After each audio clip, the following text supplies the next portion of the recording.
Assalamualaikum warahmatullahi wabarakatuh. Kami dari kelompok 4 akan mempresentasikan hasil dari diskusi kami, analisa produksi dan operasi studi kasus mengenai Lavimilia baik dengan anggota kelompok Axel, Sahla, Limson, Rahma, dan Ahmad Firly.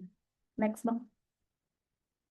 Nah, di sini kita akan membahas lonjakan permintaan akibat perubahan gaya hidup pandemi. Di sini yang pertama kita bahas dulu profil.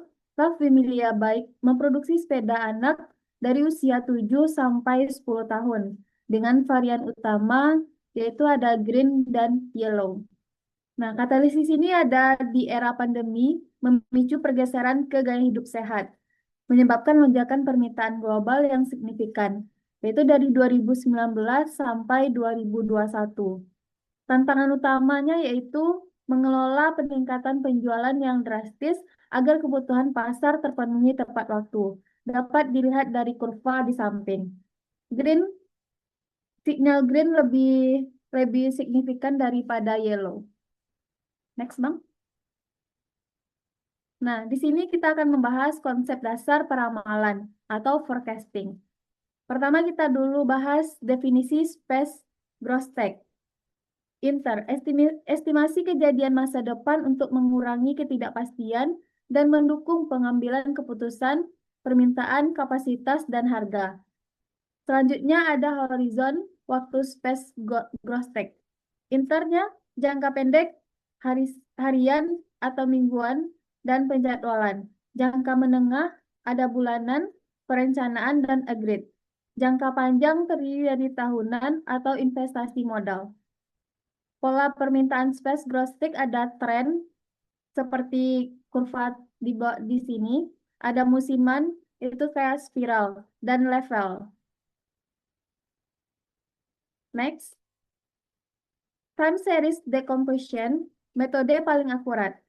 Nah, dari data yang kita dapatkan, metode forecasting, moving average-nya kita dapatin mapnya 3,04%, MAD-nya 2,310,03, dan MSE holds 2,54%, winters 1,90%. Nah, jadi dari time series decomposition ada kita dapatin MP-nya 1,23%, MAD-nya 871,92, dan MSE-nya 1,271,183. Jadi minimum error-nya yaitu 1,23%. Metode ini terpilih karena memiliki minimum error dan paling mampu mempresentasikan tren serta musiman data penjualan dari Lavimilia baik. Next. Selanjutnya akan dilanjutkan oleh Bang Axel. Ya, terima kasih Mbak Rama. Saya lanjutkan untuk perencanaan agregat, yaitu menyeimbangkan permintaan dan kapasitas. Untuk definisi, metode untuk menerjemahkan hasil peramalan ke dalam rencana produksi dan tenaga kerja jangka menengah. Untuk tujuan utamanya adalah menyeimbangkan permintaan dengan kapasitas produksi dan meminimalkan total biaya operasional. Untuk strategi umum adalah chase strategy atau zero inventory, constant workforce level, mixed strategy. Next.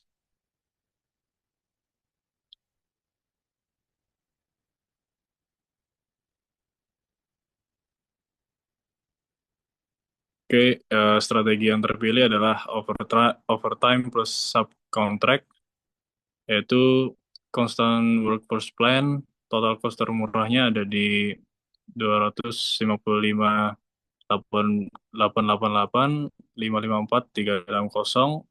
Overtime plus loss of sales adalah 225,362,403,620. Zero inventory plan ada di 215,865,334,591. Dan yang paling murah adalah overtime plus subcontract, yaitu di 212,245,988,620. Strategi ini menghasilkan biaya terendah dan mampu memenuhi seluruh permintaan tanpa loss sales. Next. Selanjutnya ada struktur produk dan Bill of Materials atau BOM. Definisi BOM adalah daftar lengkap assembly, subassembly, dan komponen yang dibutuhkan untuk satu unit produk jadi. BOM adalah input krusial untuk perhitungan MRP yang akurat. Bisa dilihat di sini ada finish product baik, assembly 2, assembly 3, subassembly 1, hub, grip, dan brake. Selanjutnya, se- ya, untuk selanjutnya ada Master Production Scheduling atau MPS. Definisinya adalah jadwal induk yang menentukan apa, berapa, dan kapan produk akhir harus diproduksi. Untuk periodenya tanggal Januari 2025, forecast 44.530, customer order ada di 40.129. Untuk bulan Februari, forecastnya di 43.051 dan customer order di 37.902. Untuk bulan Maret, forecastnya ada di 45.568, customer order di 36.510, dan di bulan April forecastnya di 47.241 dan customer order di 40.121. Key metrics safety stock di 8.750 unit, lead time satu periode, dan logic menyeimbangkan forecast versus customer order dan menghitung available to promise atau ATP. Selanjutnya, sistem perencanaan kebutuhan material atau MRP. Definisinya adalah sistem untuk menjadwalkan kebutuhan bahan baku berdasarkan MPS. Manfaat tingkat persediaan work in process atau WIP rendah. Pelacakan kebutuhan material yang presisi, alokasi waktu produksi yang efektif. Bisa dilihat di diagram seperti ini. Oke, selanjutnya bisa dilanjut oleh rekan saya Ahmad Firly. Baik, terima kasih. Selanjutnya adalah hasil analis MRP, itu komponen grip. Di sini komponen CAD yang kami ambil contoh di sini adalah salah satunya grip ya. Ya dari semua keseluruhan dari La Familia Bike, kami mengambil contoh grip untuk sebagai bahan pertimbangan. Lead time-nya 3 periode, lalu lot size-nya yaitu 70 unit, dengan safety stock 186 unit, on hand 207 unit.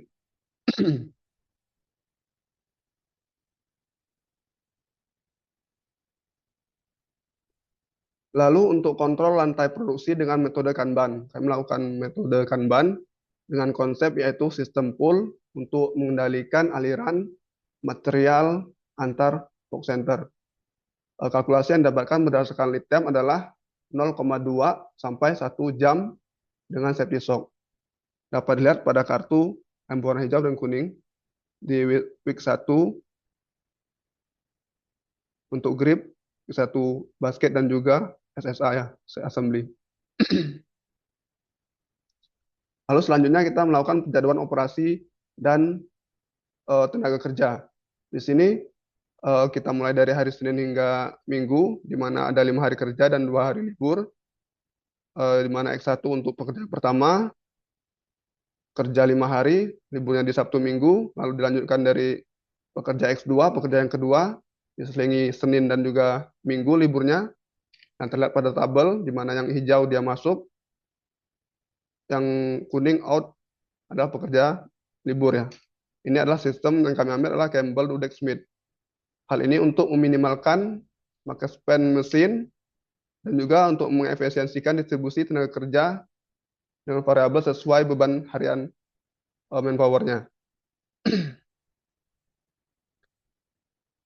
Lalu kesimpulan yang ambil dari analisis operasional ini adalah yang pertama adalah forecasting. Forecasting time series decomposition memberikan akurasi tertinggi untuk trend green dan yellow dari keempat metode yang kami lakukan, metode moving average, Halls, dan juga winter. Kami milih time series decomposition ini yang paling cocok ya. Jadi dari keempat metode itu saling ada keterkaitan yang mana yang lebih baik yang digunakan berdasarkan kondisi ya, kondisi yang terjadi pada studi kasus ini. Lalu kedua untuk integrasi sistem, sinergi MPS, MRP, dan juga Kanban memastikan permintaan terpenuhi dengan inventory yang terkendali. Jadi kita bisa mengontrol dari arus mulai dari awal hingga ke bagian akhirnya. Selanjutnya strategi yang digunakan adalah overtime dengan subkontrak. Adalah solusi yang biaya terendah yang bisa kita dapatkan. Yang terakhir adalah load sizing-nya. Metode Wagner Wittin terbukti secara optimal menghasilkan hasil dengan paling optimal secara matematis.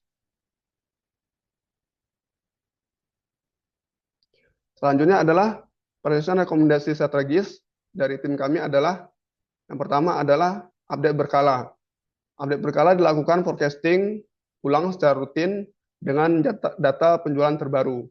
Hal ini untuk mensinkronkan dengan keadaan terbaru suatu perusahaannya. Yang kedua adalah fleksibilitas.